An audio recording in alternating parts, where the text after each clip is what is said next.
It is a pleasure to be part of the ISHTIP seminar series and to see some familiar faces and to be able to present what I am working on now. But I would like to begin with something that caught my attention from when I started looking at IP.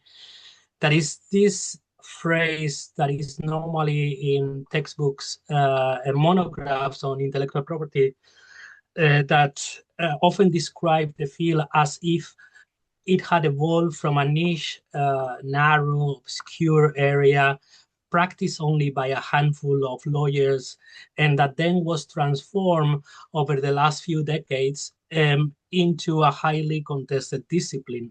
It is, for instance, in the first phrase in Mario Biagioli's, Peter Jassi, and Martha Butmansi's introduction to the making and unmaking of intellectual property. But this is only an example. I think you will be familiar to this type of introduction to intellectual property as the way the discipline is situated, and it's been explained today. This trope is interesting for me, not only because it works as a rhetorical gesture to newcomers to the discipline, or as a way of selling books or interest in differentiating law and history, or creating this once upon a time effect. But it also is interesting in my view because it leaves unexplored what exactly happened to make this transformation from an obscure niche area to a contested territory, to a subject that attracts not only lawyers, but also activists, sociologists, economists, and cultural historians. Is that image necessary or even tenable? Probably not. But if we agree that the discipline somehow changed significantly in the last few decades, as I think we can do, my interest is what were the conditions of possibility for that transformation. Any attempt to trace that transformation, when, how, and why it occurred, is obviously contingent to a number of factors, for instance, digitization, biotechnology, the rise of biotechnology, or the cultural and scientific developments that made intellectual property the field we know today. In earlier work, I was interested in how the subject was introduced in universities, in the university curricula. But today, I would like to turn the attention to the institutional transformation from the Bureau of for the Protection of Intellectual and Industrial Property, BIRPI, to the World Intellectual Property Organization, WIPO, and the changes that took place in the 1960s. As one commentator put it, in the 1960s, there was a moment of legal inflation that, not surprisingly, takes place at the time of decolonization. It is not a coincidence that many treaties, journals, and research institutes devoted to intellectual property were created. And the question that I am interested in is how this increase or inflation can be explained, and what were their effects. What I am presenting here is part of a larger project under BA fellowship that seeks to unpack exactly the 60s, the recent history of change that took place after the Second World War, leading up to the establishment of WIPO. Although there are many great books or recent books on WIPO's history, such as the one recently edited by Sam Ricketson, my first interest was on the prehistory of the institution. In that sense, and this may seem obvious to some of you, the starting point is what was BIRPI, the World Intellectual Property forerunner, and how can we understand it in simple terms. BIRPI was the secretariat of the Berne and the Paris Unions, as many of you know, the two main international intellectual property conventions, and a few smaller unions on trademarks and related areas. These unions were restricted in membership, since to become a member, you had to adhere to join the conventions. BIRPI published major intellectual property journals in French and organized periodic revisions of those conventions every 10, 20 years. It occupied a 4-story building on Helvetiastrasse in Bern, and it made possible the emergence of international intellectual property in the late 19th century and the first half of the 20th century, acting as a central hub for the development of intellectual property, even though major countries such as the United States, the Soviet Union, and China were not parties to the main unions and hence conventions. The Swiss government supervised BIRPI in matters of finance and staffing, but did not interfere in its policy. And at this point, hopefully it worked. I would like to show you a video of how BIRPI worked on the after the Second World War. And basically,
the image is or the video is interesting for a couple of reasons I would highlight in a second. But obviously, the Second World War disrupted communications and fractured international relations. So it is not surprised that it also affected intellectual property in many different ways. It was not just that new laws were adopted in different countries to take control of enemy property.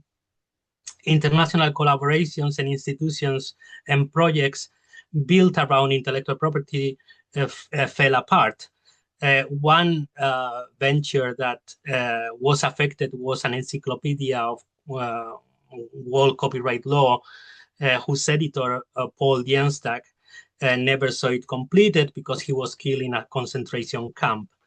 There is a broader history to be written about the role of Jewish emigres in reconstructing international relations in intellectual property. So, for instance, Wenzel Walbon went to Peru, Harold Pinner to the UK, Ernst Geers introduced intellectual property in Turkey.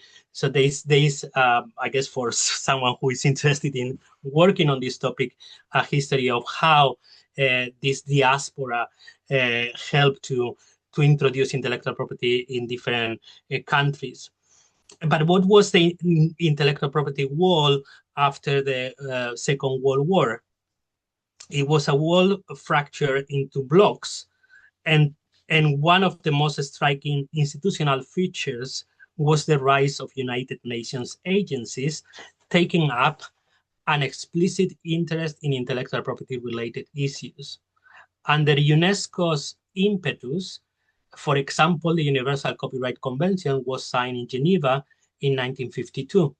Similarly, the International Labour Organization pushed for the rights of performers and artists, leading to the Rome Convention in the early 60s. The Food and Agricultural Organization and the World Health Organizations showed an increasing interest in intellectual property issues connected to agriculture and health. And ASINCEL, an association of plant breeders, insisted on the protection of plant breeding through intellectual property, culminating in the International Union for the Protection of New Varieties of Plants in 1961. I think most of you will know, will recognize this development. But what made these developments remarkable, if we take them together, was the clear rise of United Nations agencies vis-a-vis BIRPI, as the bodies dealing with what we now recognize as intellectual property issues. The tendency culminated in the United Nations General Assembly resolution on the role of patents in the transfer of technology to developing countries in the early 1960s. This document is, I think, particularly important because it was an initiative considered explosive at the time, precisely because it came from an agency that was not BIRPI. These developments reveal signs or symptoms of a dying bureaucracy and trigger criticisms both in the East and on the West of the way international intellectual property was managed. Among these criticisms were complaints from the socialist republics over BIRPI's refusal to recognize or even invite the German Democratic Republic, as well as criticisms from the UK, the US, the Swiss government, the Australian government, that the Bureau was understaffed, overcrowded of documents, and run by incompetent managers. On the one hand, there was a financial crisis in the unions. Only the Madrid Agreement, only the Madrid Arrangement on the international registration of trademarks, what you saw in the video, was making a surplus profit. And that profit served to fund both the Berne and the Paris Unions. There were complaints also about serious delays in producing documents. For example, a year after the Lisbon Conference on the revision of the Industrial Property Convention, no official documentation of the conference had appeared. BIRPI was struggling to survive precisely because it was failing in the performative dimensions by which bureaucratic institutions are often being judged: speed, staffing, and documentation. And to make matters worse, comparisons with other organizations, with UN, were unflattering.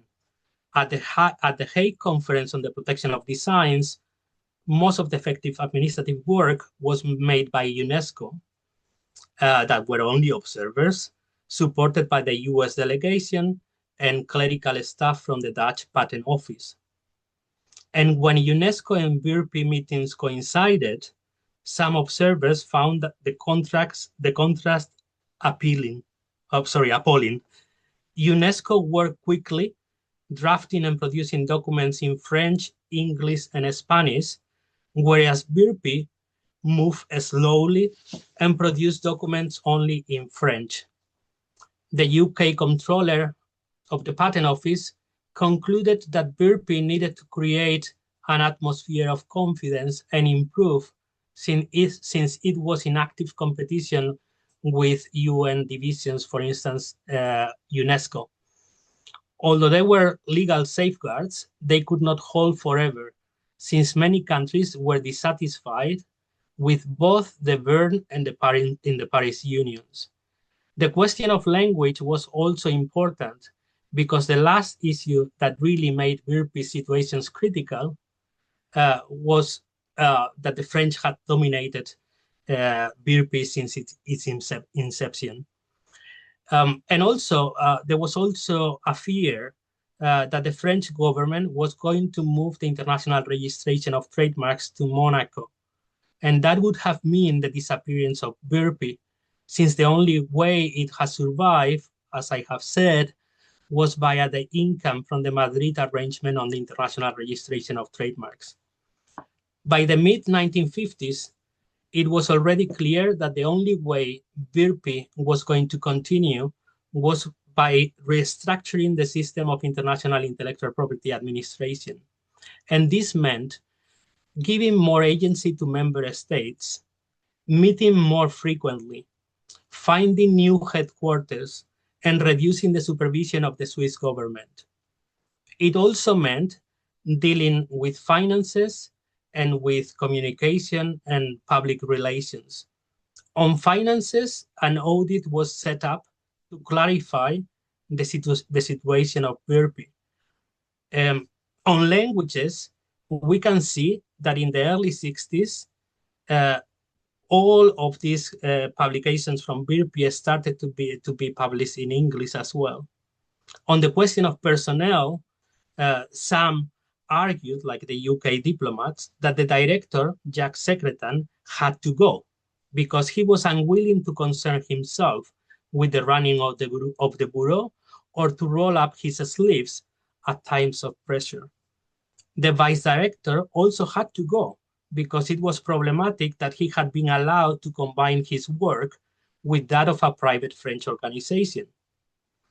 And of the three other counselors, according to UK diplomats, the Italian was quite incompetent, the Englishman capable, but due to poor health, apparently not energetic, and the Swiss counselor seemed competent, if not especially inspired.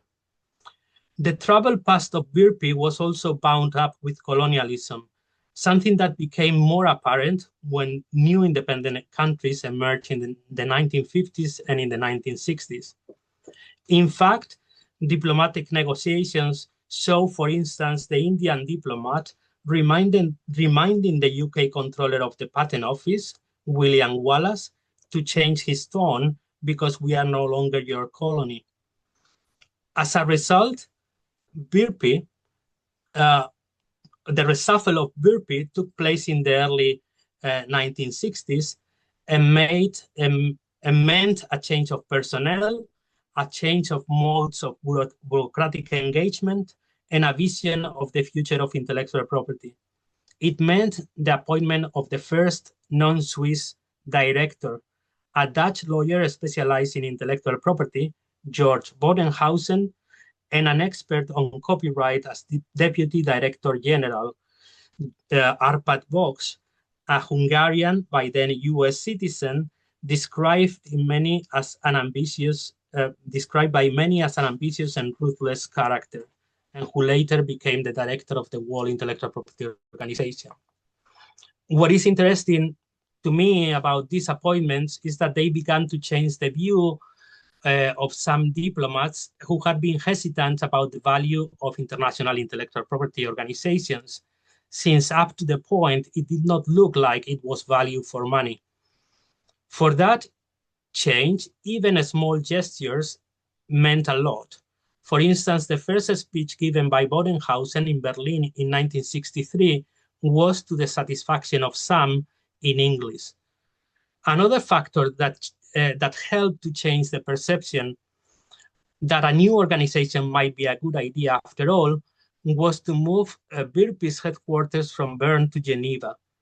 This relocation was significant because BIRPI's headquarters was now within walking distance of the United Nations, and Geneva was a better place for international relations for obvious reasons. Many newly independent countries started to have delegations in Geneva, and it was therefore easier to communicate internationally from Geneva than from Bern. In that sense, the formative decade for international intellectual property fostered the possibility of encounter between countries, between blocs, and not only in Geneva, but also through several meetings that many of you know: Brazzaville, 1963, Bogota, 1964, Budapest, 1966, New Delhi, 1968. These locations, I think, were strategically decided that constituted the first time intellectual property meetings moved beyond Europe, as well as other type of encounters through collections of laws, committees, and the drafting of model laws. All these gestures or moves were tied to a new bureaucracy that took seriously the flaws and defects for which BIRPI had been criticized: translation, efficiency, and speed. For that reason, BIRPI began to include in its budget interpreters, simultaneous translators, minute writers, and reproduction of documents on the spot. Behind these moves was BIRPI's desire to become a specialized United Nations agency as the only means to survive. This can be seen not only in the move to Geneva, but also in a working agreement between BIRPI and United Nations in 1964, whereby they decided to exchange information and publications and attend each other's meetings as observers. Becoming a United Nations agency meant for BIRPI the possibility of staking a claim of universal competence, upgrading the way intellectual property diplomacy could navigate the world, or as I put in the title of this seminar, the possibility of acquiring a laissez-passer, a new passport to the world, a specialized status through which intellectual property as a discipline could be seen as tied to a mission of expertise, instruction, or training.